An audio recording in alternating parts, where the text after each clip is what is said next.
What is inattentive ADHD? Learning the signs. More people may have inattentive ADHD than we realize. Why?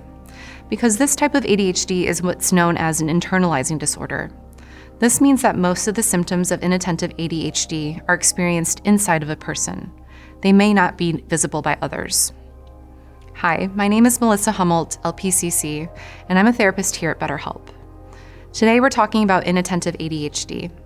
It's important that we shine a light on this particular type of ADHD because it is often unrecognized and underdiagnosed.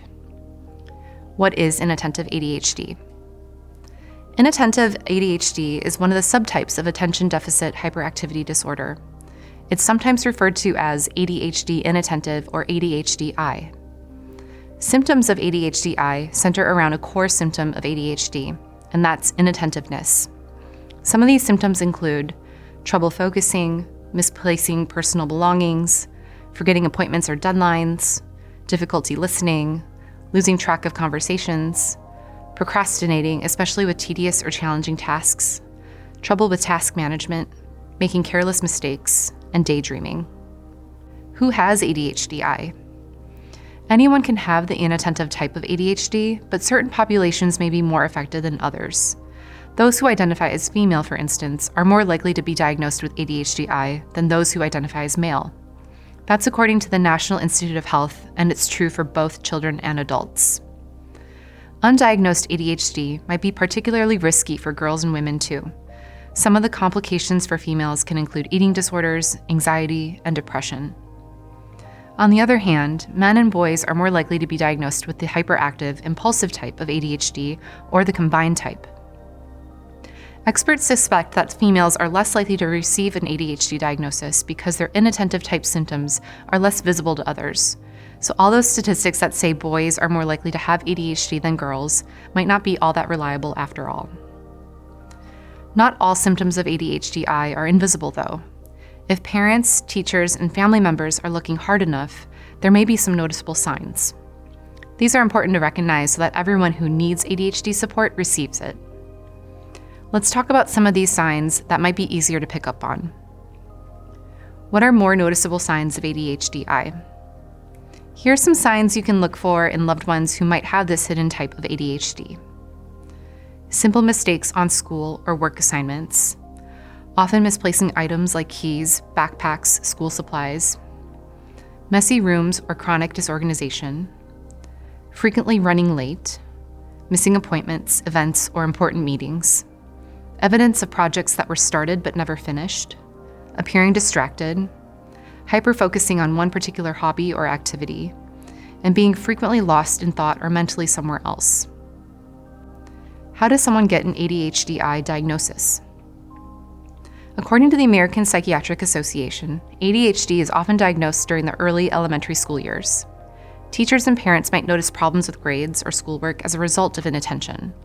Kids might daydream during lessons or receive bad grades for not completing assignments. These are signs that might prompt a parent to seek out a diagnosis for their child.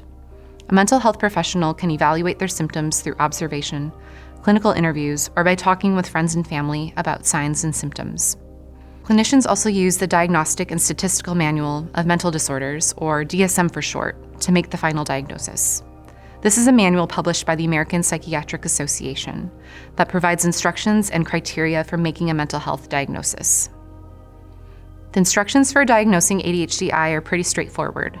Basically, a child must demonstrate 6 of the inattentive symptoms of ADHD. For adults, the requirement is 5 symptoms. Other criteria for a diagnosis include: symptoms must be present before the age of 12. They must significantly interfere with daily functioning, and they can't be explained by another mental illness or medical condition. Sometimes adults realize that they're also experiencing symptoms of ADHD after having their child diagnosed. If you've experienced this, we want to hear from you. Drop a comment down below and go ahead and click the subscribe and enable notifications buttons while you're there. Okay, to sum up diagnosis, the diagnostic process is so important because it opens the door to treatment for both children and adults, which is what we're talking about next. What are inattentive ADHD treatment options? Now for the best part of the video, treatment options. Inattentive ADHD is highly treatable, so if you or your child get a diagnosis, don't despair. Instead, start looking at your options for treatment. Medication. Medication is often an option for treating ADHD, including the inattentive type.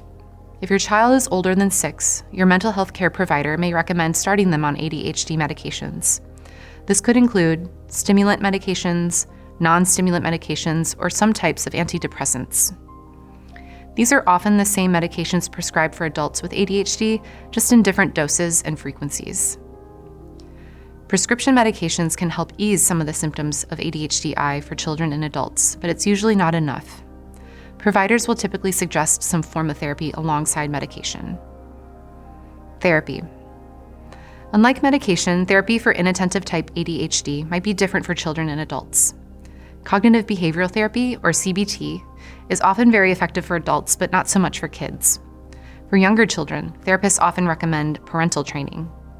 These kids may be too young to do therapy themselves, so it's up to the parents to learn to respond to certain behaviors. Kids ages 6 through 12 may benefit from some type of behavior therapy for ADHD-I. This type of therapy might involve some sort of reward system as well as daily behavior reports. It might also include social skills training as well as organizational skills training. Kids with inattentive type ADHD may also receive some classroom support from teachers and aides at their school.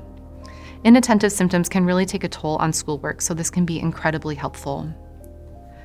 Other types of therapy that might be helpful for children or adults include group therapy or support groups, family therapy, interpersonal therapy, dialectical behavior therapy, and mindfulness-based interventions. That's a wrap on the signs of inattentive ADHD. If you'd like to learn more about ADHD in general, you can head over to our video on the symptoms of ADHD called "What are the Symptoms of ADHD?" Remember that inattentive ADHD might be a chronic disorder, but it's also manageable when treated properly. Before you go, make sure to hit the subscribe button to stay up to date about all things ADHD and other mental health information. Thanks for watching, and I'll see you next time.